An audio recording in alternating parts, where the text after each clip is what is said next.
નમસ્કાર મિત્રો, સ્વાગત છે તમારું આપણી આ યુટ્યુબ ચેનલમાં જેનું નામ છે ગુજરાતી જીકેની જમાવટ। આજના વિડીયોમાં આપણે વાત કરવા જઈ રહ્યા છીએ ઘણા લાંબા સમયથી ગુજરાત રાજ્યમાં બીએડ અને પીટીસી પાસ કરેલા લાખો ટેટ અને ટાટ પાસ ઉમેદવારો કાયમી શિક્ષક ભરતીની રાહ જોઈને બેઠા છે મિત્રો।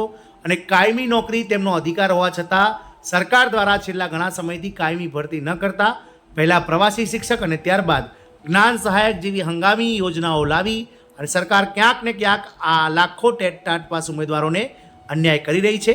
તો કાયમી નોકરી અમારો અધિકાર જે છે તે નહીં મળે તો ફરી શિક્ષક આંદોલનના એલાન થઈ રહ્યા છે। 2 દાયકાના ઉચ્ચ અભ્યાસ બાદ પણ મેરિટમાં સમાવેશ છતાં કરાર આધારિત નોકરી મળી રહી છે। તો આજના વિડીયોમાં આપણે વિગતવાર જાણીશું કે શું સરકાર આગામી સમયમાં જો પૂર્ણ ભરતી નહીં કરે એટલે કે કાયમી ભરતી નહીં કરે તો ફરીથી મિત્રો શિક્ષક આંદોલનના એધાર દેખાઈ રહ્યા છે। જાણીએ મિત્રો વિગતવાર આજના વિડીયોમાં કે કઈ રીતે મિત્રો લાખો ટાટ પાસ ઉમેદવારો હાલ ચૂંટણી પૂર્ણ થયા બાદ સરકાર સામે બાયો ચડાવશે। તમામ માહિતી આજના વિડીયોમાં આપ સુધી પહોંચાડીશું, તો વિડીયોના અંત સુધી બના રહેશો।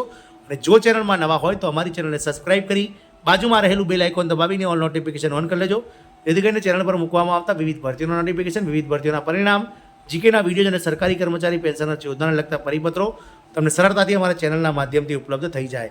કાયમી નોકરી અમારો અધિકાર, ફરી શિક્ષક આંદોલનના એધાર। 2 દાયકાના ઉચ્ચ અભ્યાસ કર્યા બાદ પણ શિક્ષકો માટે લેવાયેલી દ્વિસ્તરીય પરીક્ષાઓમાં પણ ઉચ્ચ ગુણાંકન સાથે મેરિટમાં સમાવેશ થયેલો હોવા છતાં ટાટ પાસ ઉમેદવારોને 11 માસની કરાર આધારિત જ્ઞાન સહાયકની નોકરી મળે છે। સરકારી અને ગ્રાન્ટેડ શાળાઓમાં અનેક જગ્યાઓ ખાલી પડેલી હોવા છતાં આ જગ્યાઓ ભરવા માટે સરકાર દ્વારા કે શિક્ષણ વિભાગ દ્વારા વિધિવત રીતે કોઈ જાહેરાત બહાર પાડવામાં આવી નથી। ત્યારે કરાર આધારિત નોકરી સામે આગામી સમયમાં કોઈ જાહેરાત કરવામાં ના આવે તો ગાંધીનગર ખાતે શિક્ષક આંદોલન લડત પાર્ટ 2 થવાના એંધાણ વર્તાઈ રહ્યા છે।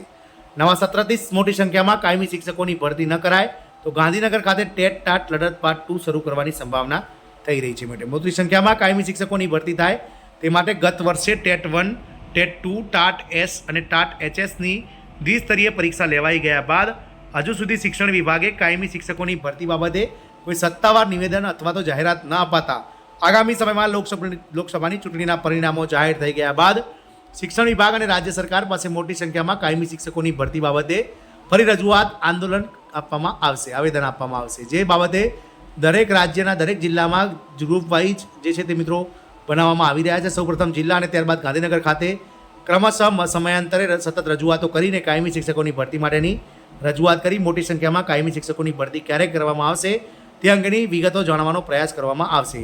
જો શિક્ષણ વિભાગ દ્વારા કોઈ હકારાત્મક પ્રત્યુત્તર નહીં આપવામાં આવે તો ગત વર્ષની જેમ ફરીથી સમગ્ર રાજ્યમાં દરેક જિલ્લામાંથી મોટી સંખ્યામાં ઉમેદવારો ગાંધીનગર ખાતે એકત્રિત થશે અને આંદોલન થશે। ધરણા સાથે આશ્ચર્યજનક કાર્યક્રમો કરવામાં આવશે। રાજ્યમાં હાલમાં ધોરણ 1 થી 12માં હજારો શિક્ષકોની કાયમી શિક્ષકોની ઘટ છે, પરંતુ સરકાર માત્ર કરાર આધારિત જ્ઞાન સહાયક યોજના અમલમાં મૂકીને કાયમી શિક્ષકોની ભરતી બાબતે કોઈપણ જાતનો ખોટ પાડવામાં આવતો નથી। જો હકારાત્મક પ્રતિસાદ આપવામાં નહીં આવે તો સોશિયલ મીડિયાના માધ્યમથી લોક જાગૃતિ તેમજ જ્યાં સુધી મોટી સંખ્યામાં કાયમી ભરતી કરવામાં નહીં આવે ત્યાં સુધી ગાંધીનગર ખાતે ધામા નાખવામાં આવશે। આ બાબતે કચ્છ જિલ્લાના ટાટ પાસ ઉમેદવારોએ પણ જણાવ્યું હતું કે સમગ્ર રાજ્યના દરેક જિલ્લાના ઉમેદવારો આ લડતમાં જોડાશે। રાજ્ય સરકારે જાહેર કરેલા આંકડા મુજબ ગત વર્ષે રાજ્યમાં ધોરણ 1 થી 12માં કુલ 34,506 જેટલી જગ્યાઓ ખાલી છે। રાજ્યમાં 78,447 જેટલા ઉમેદવારોએ ટાટ પાસ પરીક્ષા પાસ કરેલ છે અને ગઈકાલથી જ ટાટ પાસ ઉમેદવારો તરફથી તમામ માધ્યમના જે છે તે કાયમી શિક્ષક ભરતી કરવાની બાબતે શિક્ષણ નિયામક અને શિક્ષણ મંત્રીને આવેદનપત્ર આપવાની શરૂઆત પણ કરી દેવામાં આવી છે અને આદર્શ આચારસંહિતા પૂર્ણ થયા બાદ કામગીરી શરૂ કરવામાં આવશે તેવું મૌખિક જણાવવામાં આવેલ છે। અન્ય કેટલાક જાણકાર સૂત્રોમાંથી મળતી માહિતી મુજબ આગામી સમયમાં શિક્ષકોની કાયમી ભરતી થવાની જ છે। શિક્ષણ મંત્રી પણ અગાઉ ભરતી જાહેરાત કરી ચૂક્યા છે। લગભગ 8 થી 10,000 જગ્યા માટે ભરતીની વાત ફાઇનલ સ્ટેજ ઉપર પહોંચી ગઈ છે, પરંતુ આચારસંહિતા લાગુ પડી જતાં ભરતીની કાર્યવાહી અટકી જવા પામી છે। 4 જૂન પછી આદર્શ આચારસંહિતા પૂર્ણ થઈ ગયા બાદ રાજ્ય સરકાર દ્વારા કાયમી શિક્ષકોની ભરતીની જાહેરાત કરવામાં આવે તેવી સંભાવનાઓ વ્યક્ત કરવામાં આવી છે।